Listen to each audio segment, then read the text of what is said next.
Todo ser humano, fisicamente falando, ele necessita de água e alimento. Se você restringir o ser humano de água, ele morre. Se você restringir o ser humano de alimento, ele também morre. É claro que há uma subjetividade, e alguns demoram um pouquinho mais para morrer, outros um pouquinho menos, mas todos morrem. Todo ser humano necessita de água e de alimento. E a terceira necessidade, por conta da convenção social, e também porque foi estabelecido por Deus, é algo que todo ser humano faz para cobrir a sua nudez, que é o ressoar. Então são três necessidades. É claro que tem seres humanos que vivem em comunidades que são chamadas de naturistas, onde eles não usam roupa. Então a terceira necessidade é irrelevante. Mas a primeira e a segunda são de suma importância para que o ser humano permaneça vivendo, permaneça vivo. E nós trabalhamos para suprir principalmente essas três necessidades. Algumas pessoas não trabalham, depende de outros, e outros roubam. Mas o fato é, todo ser humano necessita satisfazer essas três necessidades básicas. Em alguns momentos, infelizmente, nós não conseguimos suprir. Choramos, lamentamos, ficamos inquietos, frustrados. E da qual forma buscamos meios para suprir essas necessidades. Algumas pessoas que não conseguem trabalhar, ou até querem trabalhar, mas não conseguem emprego, buscam satisfazer suas necessidades, talvez buscando amparo em algum amigo, em algum grupo familiar, e principalmente hoje, em alguma igreja.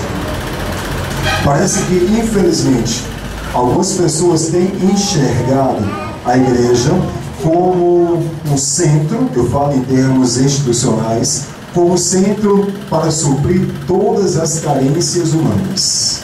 E se esquecem que a igreja também é formada por seres humanos carentes. Todos nós somos carentes. E em muitos momentos, quando nós oramos a Deus, nós pedimos a Ele: Senhor, abençoa-me.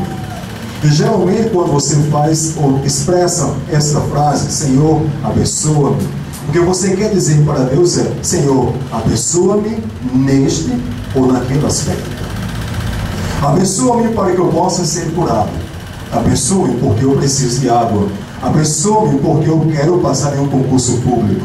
Abençoe-me porque eu quero alimento. Abençoe-me nesse ou naquele outro aspecto. Parece que bênção é algo que se aplica a qualquer coisa que tem a ver com a sua necessidade. Senhor, abençoa-me, ou seja, supre a minha necessidade nesse aspecto. Por conta dessa visão social, que é uma visão contemporânea, todos os seres humanos geralmente pensam assim em nosso tempo, tá? Pensam é sinônimo de suprir carência. Senhor, abençoa-me. Senhor, supre a minha carência. Por conta desta visão contemporânea, muitas pessoas têm formado igreja e o crescimento neopentecostal tem crescido de forma exorbitante. Eu fiz um pequeno estudo e percebi algumas coisas interessantes. Pode passar, por favor.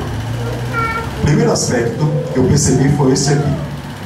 De acordo com a recente publicação do Atlas da Filiação Religiosa e Indicadores Sociais do Brasil, o órgão filiado à CNBB, os pentecostais cresceram de 6% para 10,6% da população brasileira nos últimos 9 anos.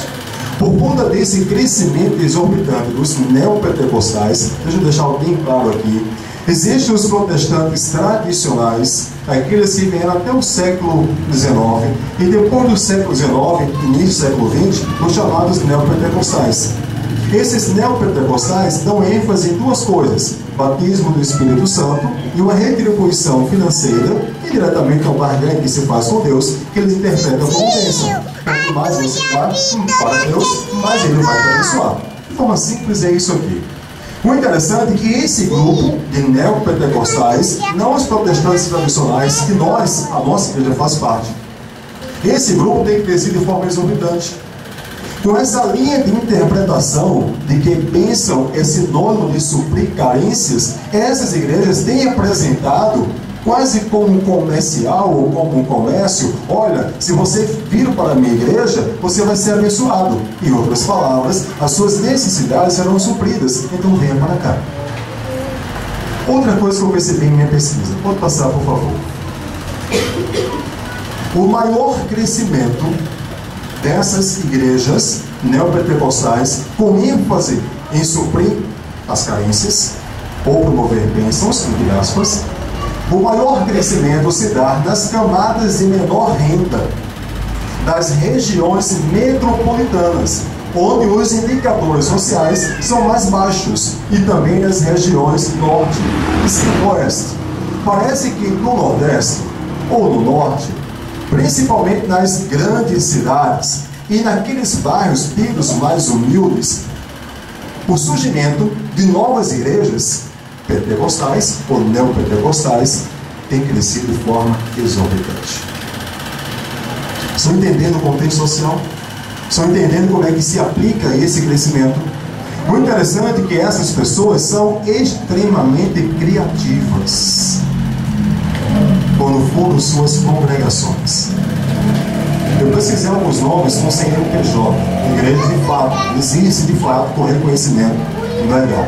Vamos ver alguns nomes? Pode passar, por favor.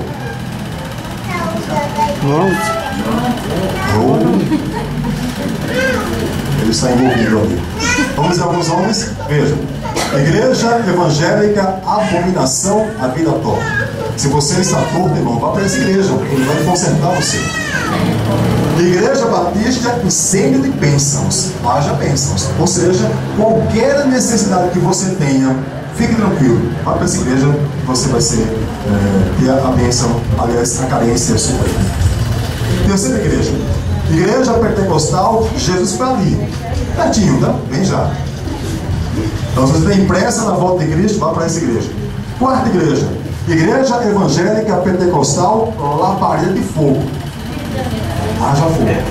Eu me recordo quando meu filho era pequeno, quantos anos que era de que ele tinha na ocasião, né, do fogo lá? Uns 3 anos. Estávamos em uma igreja, tá? Uma igreja adventista, a igreja de Magabeiras, né? Algumas pessoas conhecem. E um dos pregadores estava lá e fez um comentário da seguinte forma, tá? Vou tentar parafrasear o que ele falou. Ele disse: hoje nós vamos orar para que o Espírito Santo derrame fogo aqui na igreja. Aí meu filho disse: mãe, por que ele tem que ir na igreja? Essa igreja com certeza ia ter fogo, ou tem fogo, e muito fogo, só labareda. Igreja, volta lá, por favor, você é muito apressado, vou você.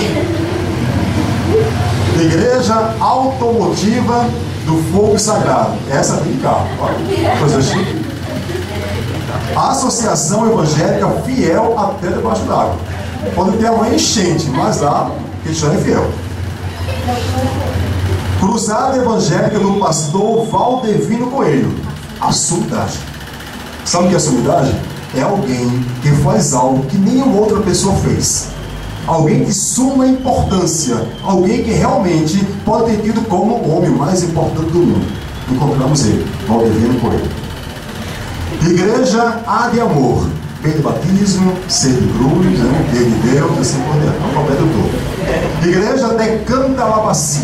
Olha, nome línguas. E Igreja Pentecostal do Pastor Sansão. Olha, existem inúmeras outras igrejas, todas com essa criatividade, todas mostrando ou demonstrando a mesma propaganda. Você tem alguma necessidade?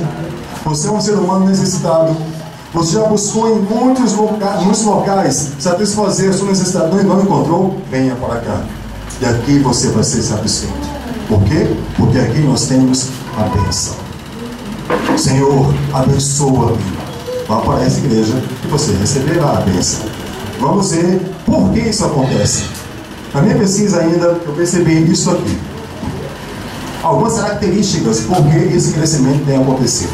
Primeiro, as condições socioeconômicas. Vivemos em um país conturbado em termos de economia.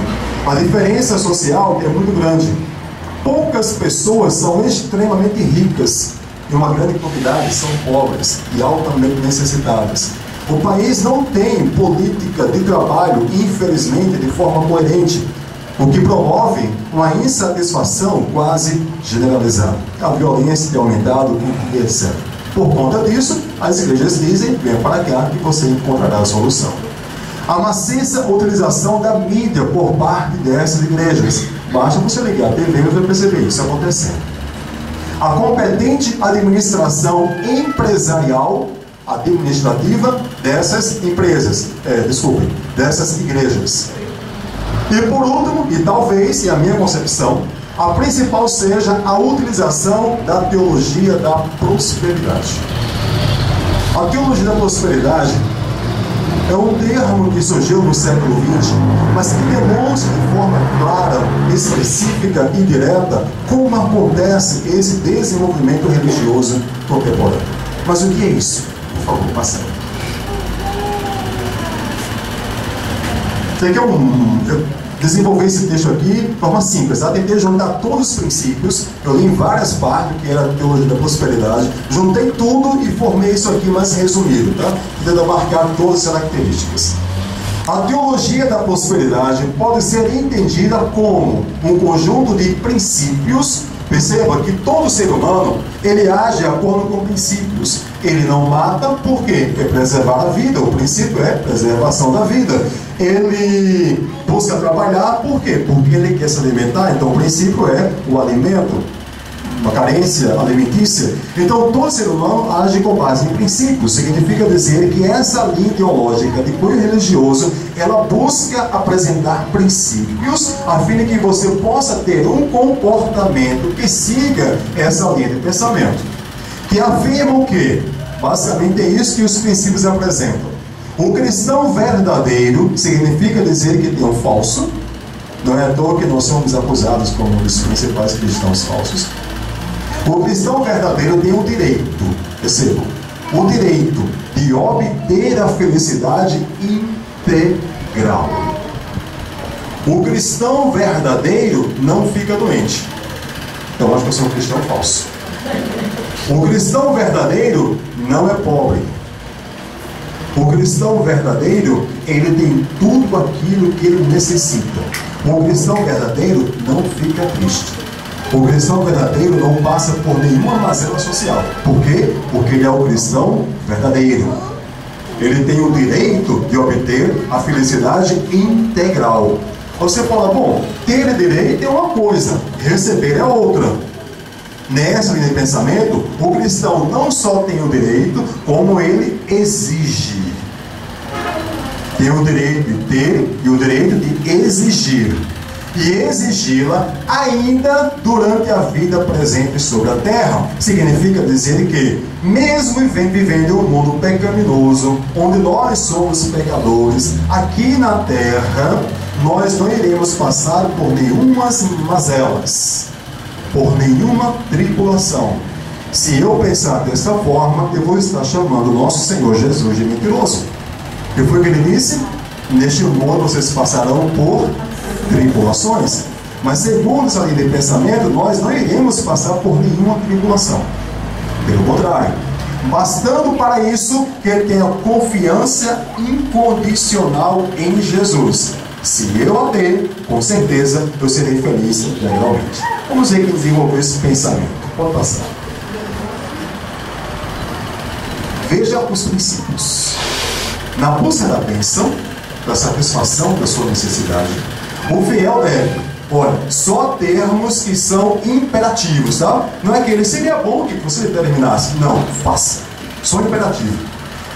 O fiel, o crente verdadeiro, ele determina. Eu determino que vou ficar doente agora. Poxa, não, doente? Não. Então eu vou determinar que você fique curado. Determinar que você fique doente. Determinar que você fique pobre. E você fique rico. Mais ou menos assim que eles pensam. O cristão determina. O cristão decreta. O cristão reivindica e exige. Você diz, tudo bem. Ele determina, ele decreta, ele reivindica, ele exige. De quem?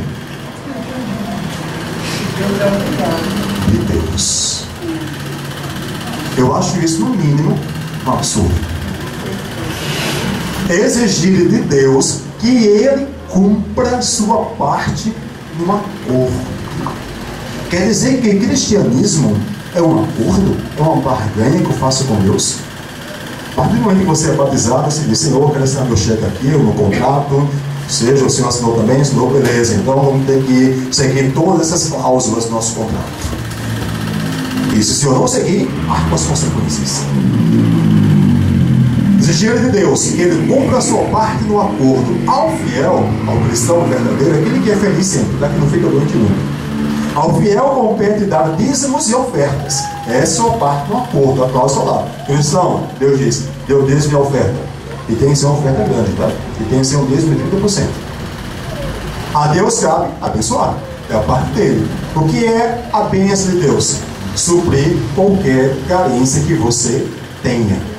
Então a parte de Deus é que você seja feliz integralmente. Ao estabelecer esta relação de reciprocidade com Deus, se é que é uma reciprocidade, o que ocorre é que Ele, Deus, fica na obrigação de cumprir. Ou seja, Ele se torna o seu refém. Ponto atual. Todas as promessas contidas na Bíblia, na vida do fiel, logo, ele torna-se cativo de sua própria palavra. Isso é um absurdo ou não é? E o pior é que muitas pessoas, por terem essa compreensão de que pensam em satisfação de uma necessidade, buscam pensar desta forma. Sabe o que me deixa triste? É saber que, infelizmente, alguns irmãos adventistas, claro que não dessa igreja, né? De outra bem distante, pensam assim: olha, permanecem sendo adventistas do sétimo dia, mas pensam o seguinte: Senhor, abençoa-me, supre a minha carência. Ora, pensam nisso? Suprir carência? Hoje eu irei mostrar o que é bênção dentro de um contexto teológico bíblico. Um contexto teológico que o Espírito de Profecia corrobora e que os nossos teólogos corroboram. Mas é um princípio teológico tão simples, mas algumas pessoas não conseguem entender. E por não conseguir entender, tem esse conceito moderno, contemporâneo. Pensa é sinônimo de suprir carências. Pode passar, por favor. Vamos ver o que diz. Olha, isso aqui, eu estava vendo a TV e um certo pastor neopentecostal, em um programa na TV, um pastor, inclusive, tá? Ele passou uns 2 meses doente, e por estar doente, a sua igreja não veiculou que ele estava doente. Foi dito no seu programa que ele estava fazendo evangelismo fora do país. Após aproximadamente 3 meses após a sua cura, ele voltando a pregar, ficou sabendo que ele estava doente. Mas ele, por ser um cristão fiel, por adotar essa linha de pensamento, ele não podia ficar doente. Então ele teve que criar alguma coisa. Estava pregando fora do país. Eu não estava doente, porque eu não fui doente. Esse pastor, ele disse exatamente isso aqui. Íntegris líderes. Exatamente o que ele falou. Ele disse: comece hoje. Ele falando na TV, tá? Para quem quiser escutar. Comece hoje, agora mesmo, a cobrar dele, de Deus, tudo aquilo que ele tem prometido. O ditado popular de que promessa é dívida se aplica também para Deus. Logo, tudo aquilo que ele promete na sua palavra é uma dívida que ele tem para você. Quando eu ouvi, né, e assisti os ministros, meu Deus do céu, eu tenho que escrever isso. Escrevi rapidamente para não esquecer, deixei lá anotado, e disse: eu vou ter que pesquisar, eu vou preparar um sermão sobre isso. O que me motivou a preparar esse sermão é justamente o que esse pastor falou. Indiretamente ou diretamente, você pega Deus, uma abstrata, claro, coloca contra a parede e fala: e aí, Senhor, o Senhor prometeu, cumpra, eu estou dando dízimo, eu estou ofertando, não dízimo de 30%, faça a sua parte, me abençoe. Que tipo de cristianismo é esse? Tudo por quê? Por uma má compreensão do que é a bênção. Quem começou com essa história? Passe aí, por favor.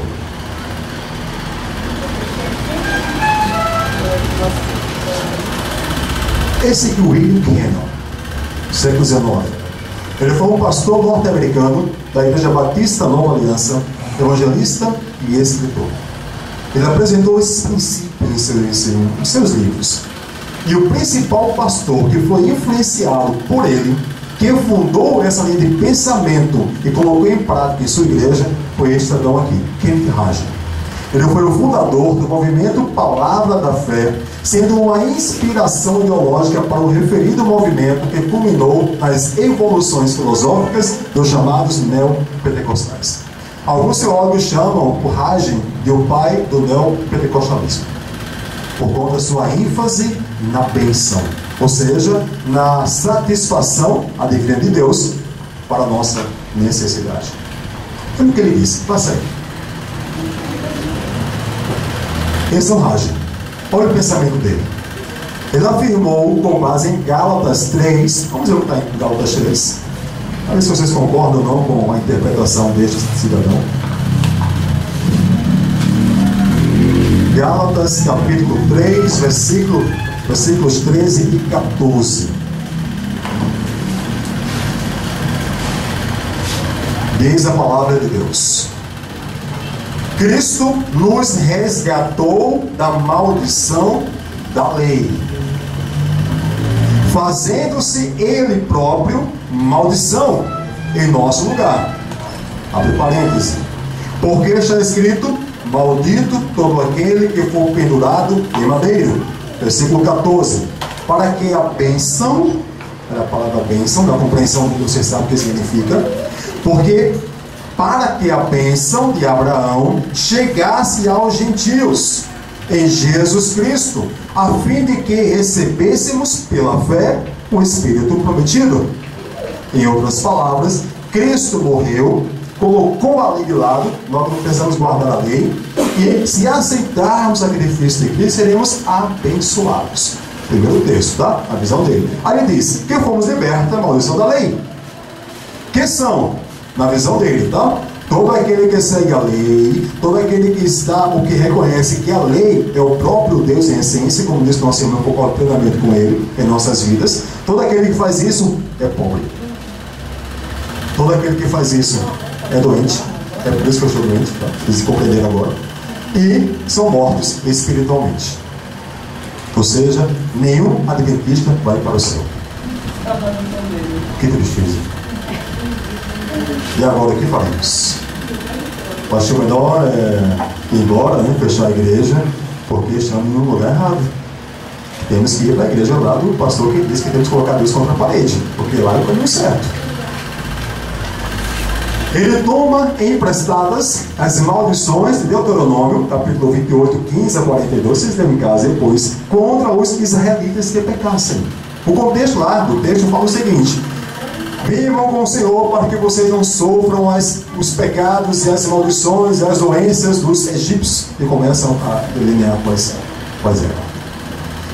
Se você quer agir de tal forma que vai receber a bênção, siga isso, a visão dele. Passe aí, por favor. Isso aqui é uma fórmula. Quem criou foi o Hagin, tá? Ele chamou de a fórmula da fé. E escreveu no seu livro Confissão Positiva. Segundo ele, qualquer pessoa, dentro desse contexto interpretativo religioso, que seguir essa confissão de fé, ele vai ser rico, ele vai ser bem de saúde, ele vai ter todas as suas emoções e carências emotivas sanadas, etc. Ele vai ser feliz plenamente. O que eu tenho que fazer? Aí ele diz: primeira coisa, diga a coisa. A coisa é a bênção, tá? Então coloca aí a bênção como se fosse aquilo que você necessita. Eu quero um carro. Vocês têm que dizer o carro que você quer, tá? Eu quero um Corolla 2015. Diga a coisa. Pensamento positivo, tá? Diga a coisa positiva ou negativamente. Tudo depende de você. Eu quero um Corolla 2015. Corolla 2015. Comece a pensar nisso positivamente. Segunda atitude: faça a coisa acontecer antes dela acontecer. Como assim? Seus atos derrotam-no ou lhe dão vitória. De acordo com sua ação, será impedido ou receberá. Em outras palavras, não duvide. Eu disse para alguém, eu pedi para Deus um Corolla 2015. E aí? Deus vai lhe dar? Com certeza já recebi. Sim, mas como? Não sei. Você está trabalhando para isso? Não. Você vai jogar alguma loteria? Também não. E como vai receber? Não sei, dizer que já recebi. Pensamento positivo. Pense que vai acontecer porque acontece. O universo vai contribuir com você. Até parece aquele livro Segredo, né? A lei da atração. Terceiro, receba a coisa antes de receber. Olha que coisa linda. Além de ter pensamento positivo, você diz, na sua garagem, olha que Corolla lindo. Cadê? Está aqui. Já recebi. Como? Eu não sei, mas já recebi. Isso é cristianismo, irmãos. Isso é fé. E quarto, conte a coisa para os outros. Olha. Recebi o Corolla 2015. Onde está? Pode me garagem. Você vai lá, cadê? Não, porque eu já recebi, mas isso daqui. Mas vou receber. Porque segundo essa linha de pensamento, quanto mais você contar, mais as pessoas vão contribuir para que Deus fique contra a parede. Então, poxa, tanta gente assim, tá bom, irmão, toma um Corolla. Mais ou menos isso. Conte a coisa para os outros. Eu encontrei na internet alguém fazendo isso. Quer ver a foto? Coloca aí, por favor.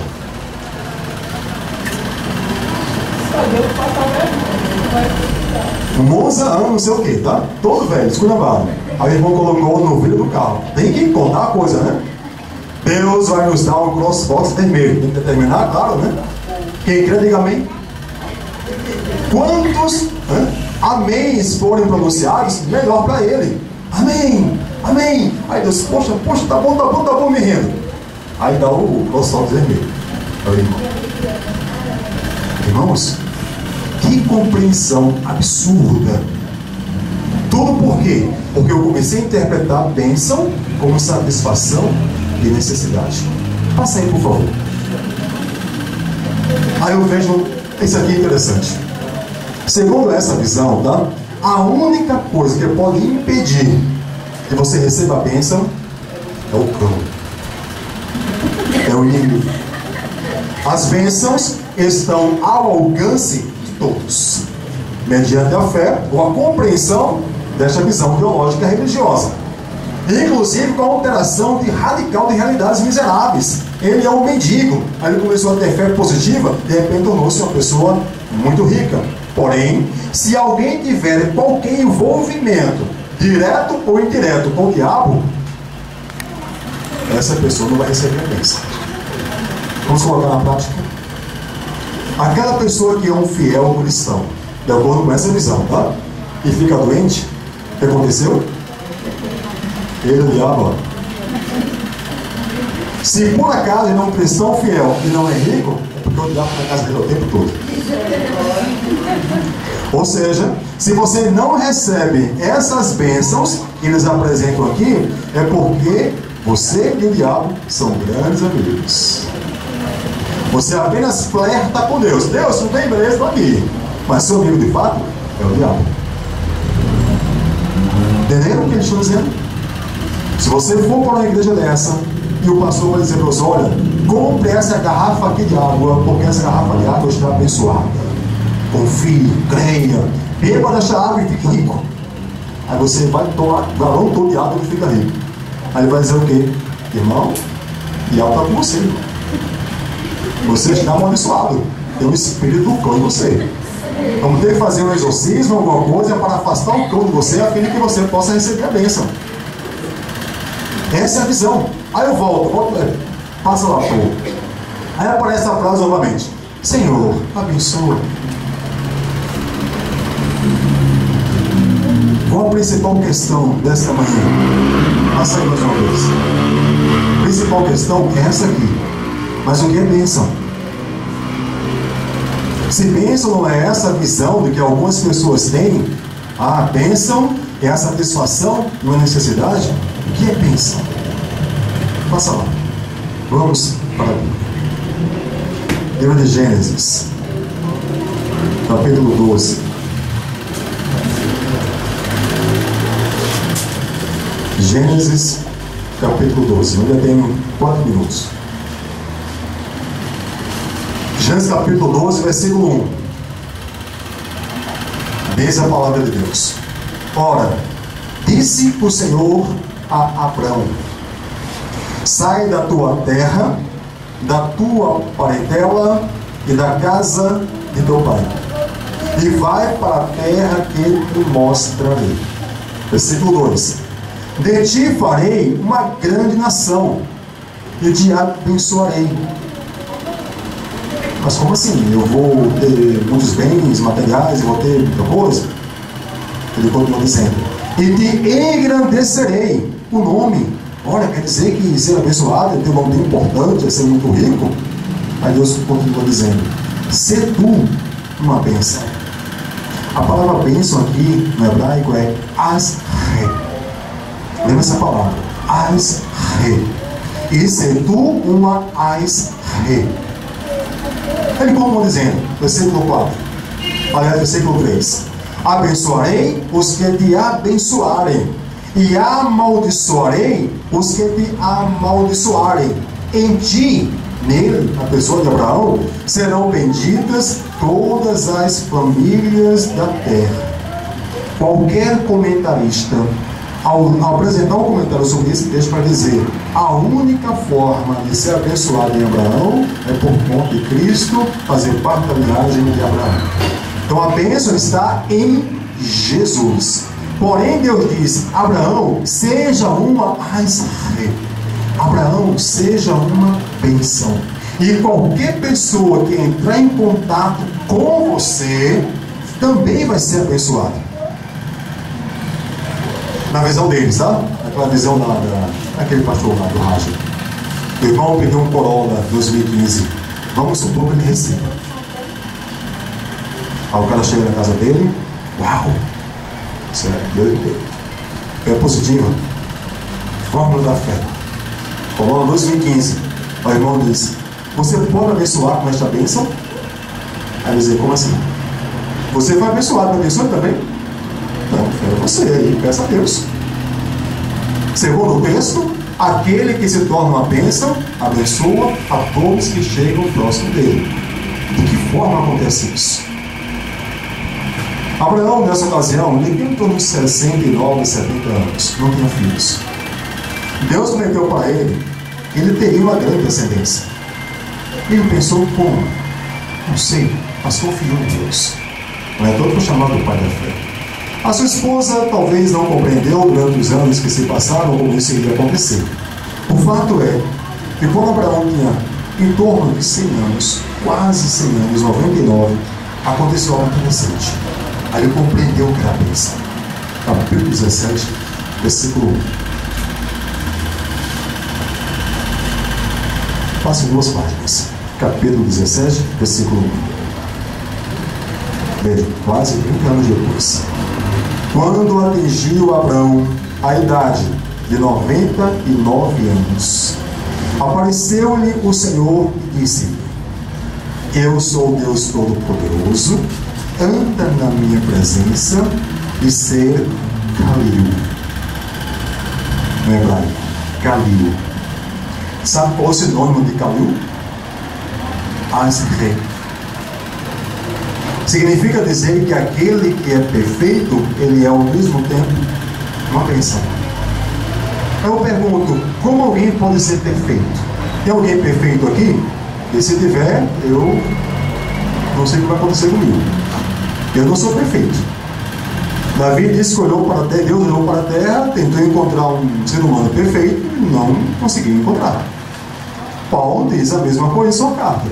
Deus olhou para a terra, procurou alguém perfeito e não encontrou.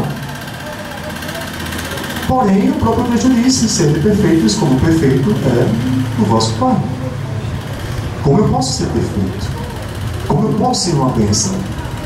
Deus disse para Abraão: anda comigo e ser perfeito. O jovem rico chegou diante de Cristo e disse: Senhor, olha, eu quero ser salvo. E Cristo disse: tudo bem, você guarda os mandamentos? Sim, tudo isso eu tenho feito. Eu sou um cristão fiel, mas não me considero salvo. O que eu tenho que fazer ainda? Perdoe os seus bens, venda, dê aos pobres, e você será salvo. Foi isso que ele disse? venda tudo, dê os pobres, mas algo de sua importância você deve fazer. Venha e me siga. Ande comigo. Significa dizer que se eu estiver distante do Senhor, por mais certinho que eu seja, eu não serei perfeito? Não. Se eu estiver com Deus, eu posso estar doente, mas serei perfeito. Amém. Como isso acontece?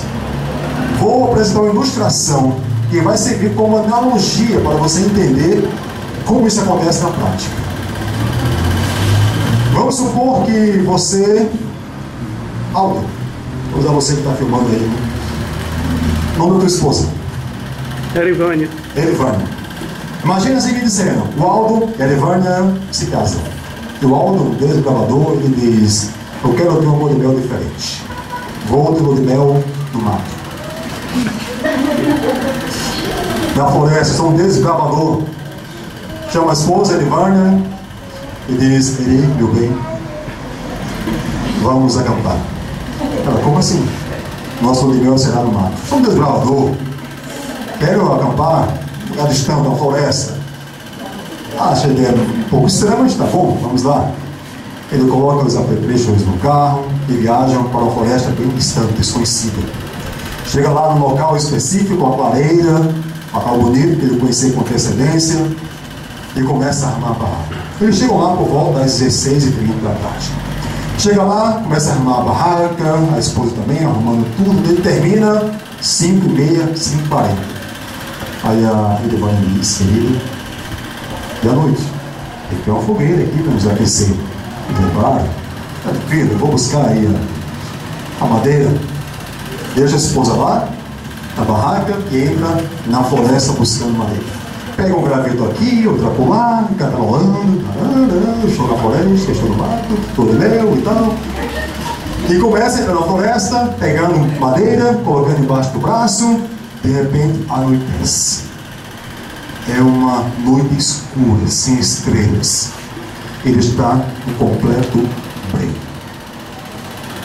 Ele fica desesperado, olha para um lado, para o outro e diz: e agora? Vou fazer na minha vida. Solta a madeira e começa a patear, para não cair em algum buraco. De repente, tropeça, cai no buraco. Sai todo machucado, levanta, começa a gritar, parece que ninguém escuta, e ele: ei, meu amor, por favor, me socorra. E nada acontece. Ele tateando, colocando a mão numa árvore devagarinho, porque está tudo escuro. Ele não consegue andar. Lá na barraca está ele, mano. Aldinho, meu amor, como será que ele está? Está perdido, eu tenho que ajudá-lo. O que ela faz? Pega a lanterna, liga a lanterna e vai em busca do amado. O interessante é que o Aldo, na solidão, caminhando, se machuca o tempo todo. Ela está no mesmo local, indiretamente, no mesmo local, com a lanterna, mas ela não cai no buraco, não bate a cabeça numa árvore. Por quê? Porque a luz ilumina o caminho. Os dois tentam se encontrar. De repente o Aldo vê ao longe uma luz tremulante. Ele grita: socorro, me ajudem! A esposa: Aldo, a voz do meu amado. Imagina o Aldo gritando, né? A voz do meu amado. Aí vai: Aldinho, meu bem, olhe para a luz, siga a luz. O Aldo continua andando, olhando para a luz. Aí que ele se machuca mesmo. Cai aqui, cai por lá, mas vai, em direção à luz. De repente, aquela cena de filme, de cinema. Os dois se encontram. O Aldo, todo machucado. Ela, toma. Ele disse: Aldo, meu bem, você está machucado. Cuide de mim. E os dois voltam para a barraca. A lanterna de quem é? Dela. Mas serve para ele. O Aldo não está segurando a lanterna. Por quê? Porque ele não é dele. Deus se anima. O Aldo não se machuca mais. Entenda o que é bênção. Deus disse para Abraão: Abraão, eu sou perfeito, mas eu quero que você também seja. Porque somente aquele que é perfeito, somente aquele que é bênção, pode ser salvo. Então luta comigo. Permite que eu compartilhe da minha perfeição, da minha bênção com você. E todos aqueles que entrarem em contato com você também serão abençoados. Por quê? Porque vão me encontrar. Significa dizer que se eu estou doente, mas estou com Deus, eu estou abençoado. Amém. E os bens materiais, e a saúde, isso, aquilo, outro, são reverberações da bênção. Em outras palavras, Deus, em sua autonomia, Ele promove cura, Ele dá bens, mas tudo para salvar. Por quê? Porque a relação de Deus para conosco é uma relação de salvação. O que Deus quer é nos salvar. Significa dizer que se você ficar são, você pode se perder. Então Deus permite a doença para que você seja salvo. Para Deus o que importa é uma vida eterna ao seu lado, ao meu lado, ao nosso lado. É claro que a nossa vida aqui na terra também pode ser abundância, mas essa abundância é porque Deus está conosco. Tendo esta visão de bênção, nós iremos continuar seguindo, mesmo com tropeços, mas não iremos cair. O mundo é escuro, mas a luz está conosco. O meu desejo nesta manhã é que os meus irmãos possam se colocar plenamente nas mãos de Deus, que possam depender totalmente de Deus, porque sem Deus ficaremos na escuridão, vamos sair por lá, vamos se machucar a cabeça, e a tendência no final é morrer. Deus guarde, Deus abençoe. Amém.